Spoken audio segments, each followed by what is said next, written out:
The morning sun filtered through the kitchen blinds, painting soft lines across the counter. A single sheet of paper waited there. The kettle hissed quietly. The smell of toast drifted through the air, an ordinary morning, until I saw the words printed in black ink. Starting next month, rent for your room will be $1,200. My fingers trembled as I picked it up.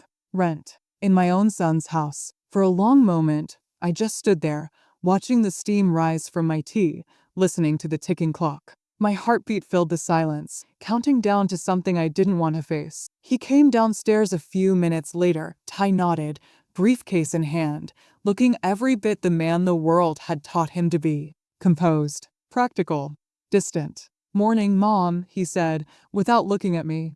He poured coffee, checked his phone, and then noticed the paper in my hand. "Oh, you saw it." I swallowed hard.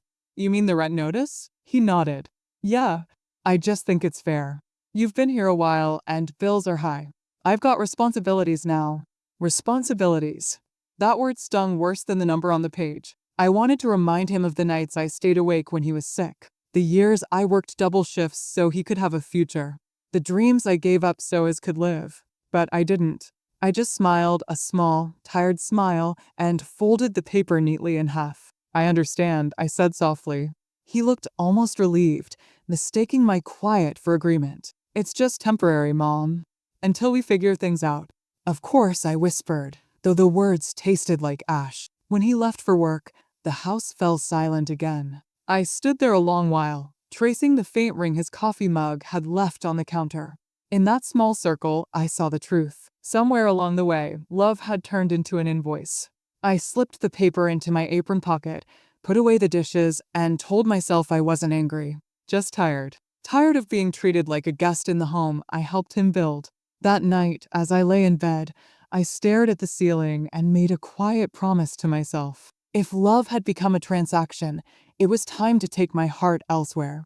The next morning, I packed a small box, then another, then another.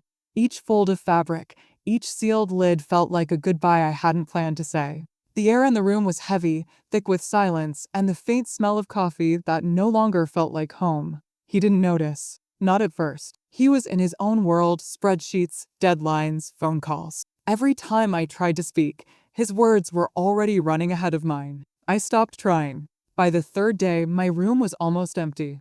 Only the bed and one old photograph remained, the one where he was 5 years old, sitting on my lap, holding a balloon with both hands like it was the world itself. That evening, I called a cab. When he came home, I was waiting by the door with my suitcase. "Where are you going?" he asked, confused. "Somewhere smaller," I said. "Somewhere I can afford." His face changed. A flicker of guilt, quickly hidden by logic. "Mom, you don't have to do this. It's just rent. Everyone pays rent." I smiled softly. "I know, dear. And I will. Just not here." He opened his mouth to argue, but I raised my hand gently. "Don't worry.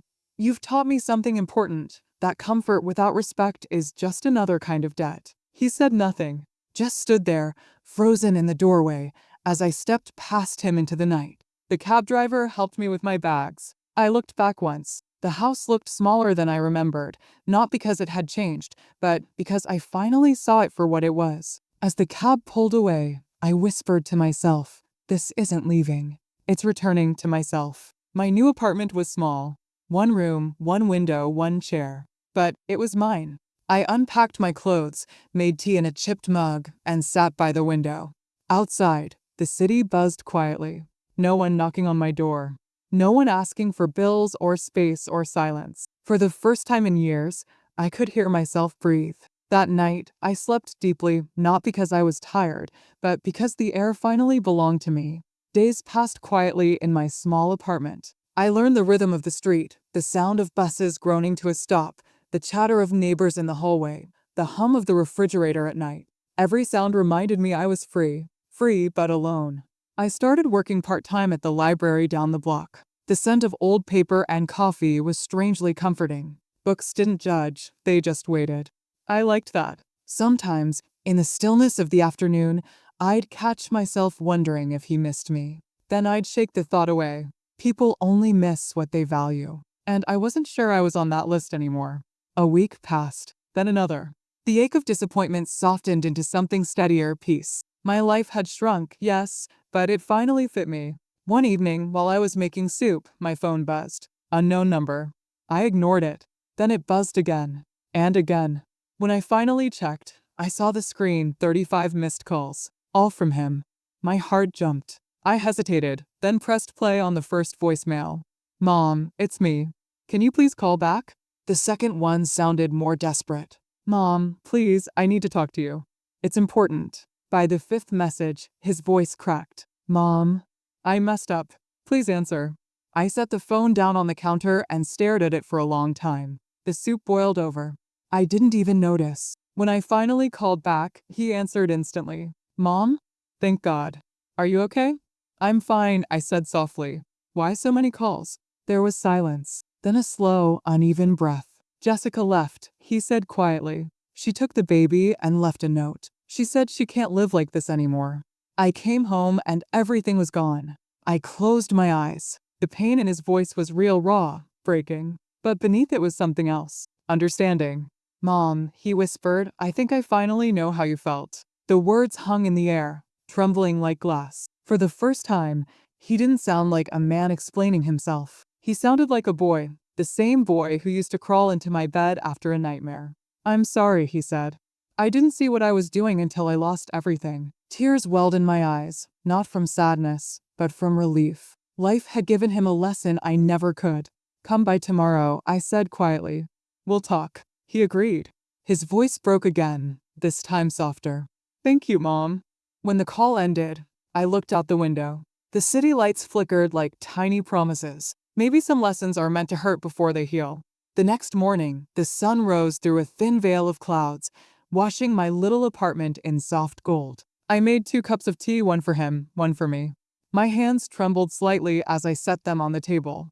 I didn't know what kind of son would walk through that door, the proud man I left behind, or the boy who finally understood what love cost. A knock echoed through the room, quiet, hesitant. I opened the door. He stood there, pale and worn, his eyes red from sleepless nights. His usual confidence was gone. In its place was something gentler, humility. Hi, Mom, he said. Hi, dear. Come in. He stepped inside, glancing around at the small space that had become my world. I could see the surprise flicker across his face. He wasn't used to seeing me live like this, simple, unadorned, quiet. You've done well, I said softly. You came. He nodded. I didn't know where else to go. We sat at the table. The silence between us was thick but not cruel. It was the kind that waited, patient and full of truth. Finally, he spoke. Mom, I was wrong. About everything. I thought I was helping by being strict, by treating you like a tenant instead of family. I thought I was being fair, but I was being selfish. I didn't interrupt. I just let him speak, something I hadn't done in years. He swallowed hard, his voice breaking. When Jessica left, she said I made her feel small, like she was living in a house that didn't want her. That's what I did to you, isn't it? A tear slipped down my cheek before I could stop it. Yes, I whispered. That's exactly what it felt like. He looked down, his hands shaking. I wanted to build a life, Mom. I just forgot who helped me build it. I reached across the table, placing my hand over his. You learned the hard way. But you learned. He nodded slowly, his eyes filling again. I don't deserve your forgiveness. You don't need to, I said gently. Forgiveness isn't earned. It's offered. He broke then, really broke. The tears came, quiet and honest. Years of pride washed away in seconds. I stood, walked around the table, and held him, just like I used to when he was a boy with scraped knees and wild dreams. For a long time, neither of us spoke. The only sound was the clock ticking softly in the background, a reminder that time, despite everything, still moves forward. When he finally pulled back, his voice was small. Can I help you move back home? I smiled, wiping his cheek. No, sweetheart. I think I'll stay here a while. But you're welcome to visit anytime. He nodded, understanding what that meant. I wasn't coming back to the old house. But maybe, just maybe, we were both coming home in a different way. The days that followed were calm, almost tender. He called me every evening, just to ask how I was. Sometimes we didn't talk about much, just the weather, or what I was reading, or the soup I was making. But there was warmth in those calls, the kind that doesn't need big words to mean something. One Sunday morning, He came over again, this time with groceries and a nervous smile. I didn't know what you needed, he said, placing the bags on the counter. I don't need much, I replied, but it's kind of you to think of it. He looked around, noticing the little touches I'd added to the place, a small plant by the window, a knitted throw on the chair, a photo of us from years ago sitting on the shelf. His eyes lingered there. You kept that picture, he said quietly. Of course, I smiled. That was a good day. He nodded, and for the first time in a long while, I saw peace on his face, not the forced calm of a man holding things together, but the honest stillness of someone who's finally let go of guilt. We spent the morning talking, sipping tea, laughing over memories that had once felt too heavy to touch. It was strange, in a beautiful way, how forgiveness could make the air feel lighter. When he left that afternoon, he hugged me tight. Thank you for not giving up on me, he whispered. I never could, I said. Mothers don't give up. They wait. As the door closed behind him, I felt something shift inside me, not loss, not longing, but quiet pride. He had grown and I had healed. We both had. Later that night, I sat by the window again. The city lights blinked like stars caught between buildings. My reflection in the glass looked different. Not older, not sadder, just more complete. Life has a strange way of teaching. Sometimes, it strips everything away, only to give back what truly matters. Respect, love, understanding. I took a deep breath and whispered into the quiet. Maybe this was never about rent. Maybe it was about learning what home really means. And in that moment, I knew we'd both finally found it. Weeks passed. The rhythm of my days settled into something gentle and sure. Morning sunlight through thin curtains, the smell of tea leaves warming in the pot. A soft hum of the city that no longer felt lonely, only alive. Sometimes, I'd hear a knock on my door and find him standing there, smiling.